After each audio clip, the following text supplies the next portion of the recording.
Yo, look at this, guys. Look at this, bro. Guys, sign nyo na to para magka-business, guys. 5, 6. Yeah. Dang! This is just an ordinary life. A cashier. Nothing too fancy. Except sa mga nakikita mong price. Yo, wait. After you do this, wait. Let me show you the prices are, bro. Yo, look at the prices, bro. So the average of this is 0.97. Yes. Inflation. Okay, next customer. Ano nga po siya? Yo, shot. I think my wallet is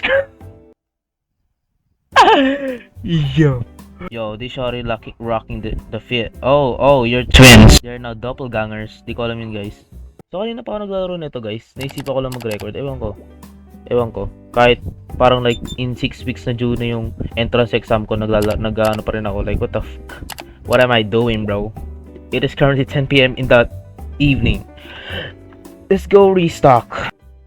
Bish, inuubos yung mga ano ko. Then bread. Let's go with this one. Look at this mess. Pa-display. Buti nga wala nang nagnanakaw sa akin eh. Supply cost, 1.5. Ganun talaga ako kalala, pre. Ganun talaga ako kayaman, you know. In these past few days, bro, I was just quiet as fuck. Not gonna lie. VIP. Okay, thank you for the compliment, you know. Ganun kasi ako kabilis mag-checkout, guys. O, tamo, ang bilis! Ang bilis! Dapat yung pinupunta sa Guinness World Record. Day! Ah, wait, guys. May naisip ako. Okay, so, bale. Wait lang, gara. Naubusan po kasi kami. Opo. Wait lang. Oh my god, look at that. Bro, can you hear my mouse, bro? Guys, nasa $1 pa lang tayo, guys. Sa original game, ang dali lang magganto. Ay, hindi niya kaya yun. Okay, hindi niya kaya yung ganun, guys. So, habang naglalaro tayo ngayon, mag-yap ulit ako. May mga magkakambal. Is this common in this world? Dang! I love this product, but my bank account.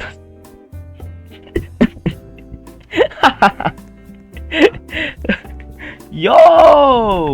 Bumili kayo tubig. Kailangan nyo yung hydration, guys. Guys, water break. So, you can just pause this video to drink some fucking water, gar. Look. Pagka pinot ko yan. No. 0.8. Pump. Ooh! Oh, sige, 8.4. Ooh! Wait, napansin ko, guys. May 1K na tayo! Woo! Ano pala mga ano nyo? Like favorite drinks nyo? Sige, sa soft drink tayo, soft drink. Yung akin, feel ko kasi yung mga iinom ko ngayon is, which bihira lang naman, guys. Bihira lang kasi, you know, I'm happy fit ko, you know. Pero ang akin lang naman is, parang gusto ko yung mga like, kunwari, zero, like yung Coke Zero, yung mga Sprite na walang sugar. Parang yung mga gusto ko ngayon. Yung normal Coke lang. Parang for some reason kasi hindi ko na siya nagugustuhan. Parang mas naglilin na ako towards the Coke Zero or some shit na like yung walang sugar, ganun sinasabi nila. Kahit siguro meron naman sa lang sugar yun. Pero you know, yo, shawty! Kanina, bago umuwi, of course, since it is fucking Wednesday, I gone to the gym. Sir, I'm keeping consistent, bro. Even though yung ipon ko nawawala na, pero beside that, yung gym ko kasi is like, hindi ko siya masyadong kilala yung lugar.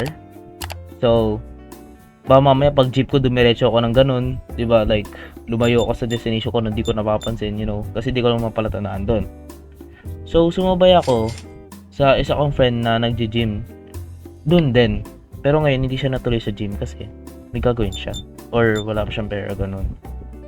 So, naisip niya rin niya na kasi yung mga tropa niya, dadaan din doon. Okay, so sabi ko, okay, sabay ako. So yun, nagsabay kami, ganun. Tapos nung pagdaan lang, like may kainan, kumain sila. Kami dalawa ata rin ng kaibigan ko, di kami kumain eh. Ang alam ko, oo, kasi palagi ako nakayoko. Bro, I was not meant for socializing. Like, di ako masyadong social person. So, nahiya ako sa kanila kasi di ko sila kilala. Ang dami din nila, what the fuck? They're like a whole battalion, bro. Dang! Like, seriously. Parang feel ko pag naglakad sila sa kalsada, akalain mong ano na sila, you know? Like, di ko naman sinasabi na gang sila, you know? Ano lang, yung karamihan lang nila, like, madami kasi sila eh. Madami sila magkakaibigan. They just so many, bro. That's crazy. I mean, yo, kung may makakanood man ito ng kakilala niya, boss, I ain't bad-mouthing you or anything. Just saying. Just, no animosity over there, bro. So, ayan, tutuloy ko yung kwento ko. So, nawawala na naman ako eh. So, basically, kumain yung mga tropa niya. Pero kami, at saka yung friend kong isa, is hindi kumain kasi goods na kami. Kasi busog na talaga kami nung time net. Well, di naman sa busog. More like sakto. Kasi di na ako masyadong nakakain sa labas eh. So, yun, tinignan ko lang silang kumain. Sa sobrang hiya ko like, makipag-usap. I guess parang iniwasan ko sila at some way. Like, I tried to like just read my book or her book because I'm actually quite interested in her book. Napaka-ano kasi ng book niya, like, ang lalim ng mga words. Siguro yun yung parang ano ko na like joy kapag nagbabasa ang libro. There is always new knowledge that you can find in a fucking book. It is different than when you read online. It is very, very, very different. Like, kahit e-books, no, I'm into that. It feels different kasi kapag yung binabasahan mo is like yung physical na libro. Diba? I'm having chills talking about this. Pero yun talaga yung like opinion ko doon. Is iba talaga siya. Iba talaga siya kapag sa mismo libro ka nagbabasa. Ako, okay, recently I have started to read some books, kahit ano sila, fiction or ganun. I'm reading this book called A Bad Soldier. This is where like ang kwento dito is parang siyang like soldier na parang nagda-doubt siya sa government. Since yung mga inuutos sa kanila is like you know, that stuff that you saw in movies, like yung parang kunwari patayin mo to, ganun. Like, syempre di ba sundalo ka, so dapat susundin mo siya. Pero nagko-conflict doon yung moral niya, parang ganun, kumbaga. Oh my god, buti di pa to ng panis. Let's buy some bread. Yun yung onti natin yun. Let's buy some bread. Let's get a third one just in case. Ang ano kasi, like yung binili kong libro na yun, yung Bad Soldier, hindi ko nakalimutan kung sinong gumawa nun kasi hindi ko mahanap yung librong yun. Baka nasa like living room namin, I guess, kasi doon ako nagbabasa. Ang dark din kasi nung ng epilogue. No, like yung introduction, kumbaga. Which is, kunito doon kung like isang village na ni-raid. Tapos kinuha yung like mga babae ng village na yun, tapos pinagbebenta. Oh, it's dark. I don't even know if YouTube is gonna demonetize me for this. Pero ang dark niya. Like, bro, nagulat ako nung binasa ko yun kasi akala ko action siya.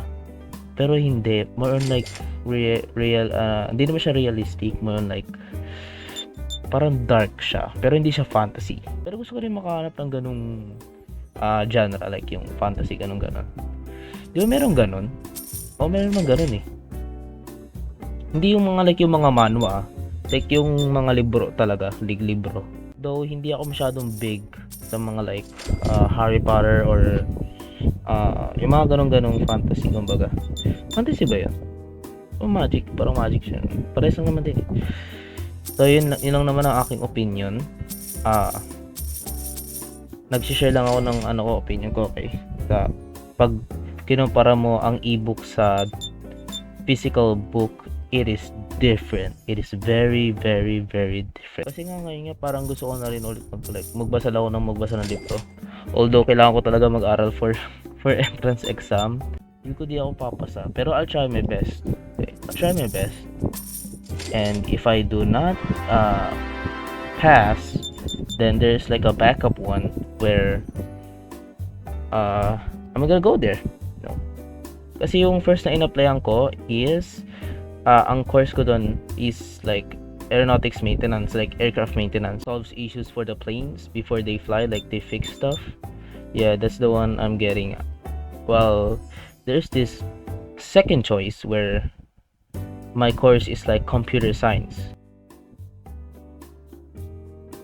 Now, I know I might sound silly or immature, pero actually wala pa akong masyadong alam doon, which is siguro dapat pinag-aaralan ko na yun ngayon. 13.8.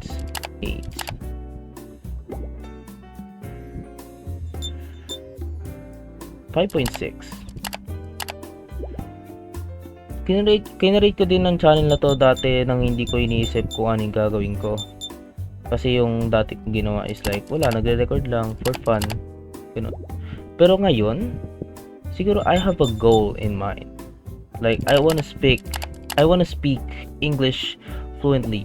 This is where I'm gonna practice my English until I learn like how to speak English fluently and also be able to create sentences in my mind without my mouth like nauuna siya. Like, kasi pag nag-iisip kasi ako ng sentences, di ba, like habang nagsasalita ako ng English, nagre-ready ako ng like mga 2 words, 3 words bago siya lumabas sa bibig ko.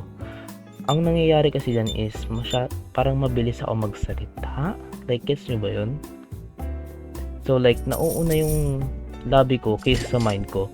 So pag ganun, nagja-jumble yung mga naiisip ko, which results in a stutter, then the feeling words like which is not that great, kasi tinuro sa amin yan ng teacher namin na like dapat matanggal namin yun, yung like feeling words, kasi mas maganda na talagang pakinggan kung ano siya, kung sinasabi mo yung like mind mo, and then you do not do that shit.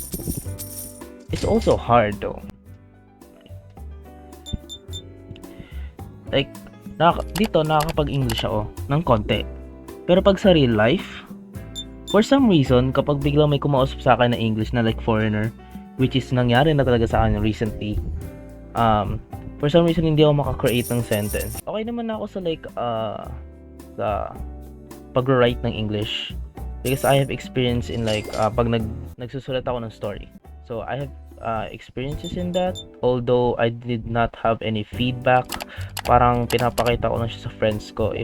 Yo, what's up? O Karun. Tapos simulan natin tong day na to. Then saka na ako mag-end ng recording. 5, 8, tas 9? 9 ba? Oo, 9. Okay. Daily earnings. Okay. So I guess that is it for today. I guess I hope you enjoyed watching this video like while I yap. Hindi naman sa like kailangan mo talagang panoodin ito lang buo. Ikaw bahala rin kung gusto mong panoorin. Pero thankful for those who view this video. Alright, let's just stock up and then we should go to bed. Wait, nasisave ba to? Oh na. Wala, wait lang. Hindi ko nasisave to. Wait, sayang progress ko dito. What the fuck? So madami na tayong supplies. I guess that is good. Look at the supplies, bro. Dang. Bro, pag nagka-zombie apocalypse, mabubuhay tayo. Mabubuhay tayo, guys. Check. Oh. Okay, so there's license too. So parang I guess dito tayo nag-upgrade ng like kung anong products. Pero huwag muna tayo mag-upgrade kasi sayang. So yung shelves. Bili ba ako ng bagong ano? Bili tayo ng bagong shelf? No? 200 lang naman eh.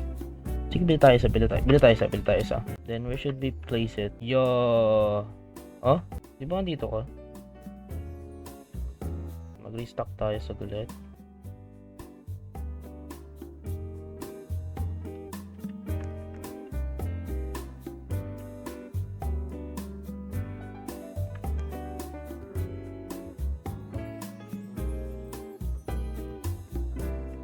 Okay. Bumukha na tong grocery store. Totoo lang. Okay. So we're now completely stocked up. Hey, I guess that is it. Maraming salamat sa panonood. I'm gonna turn this off right now. Have a good morning, good afternoon, and good night. See you all in the next video. Bye. Let's go.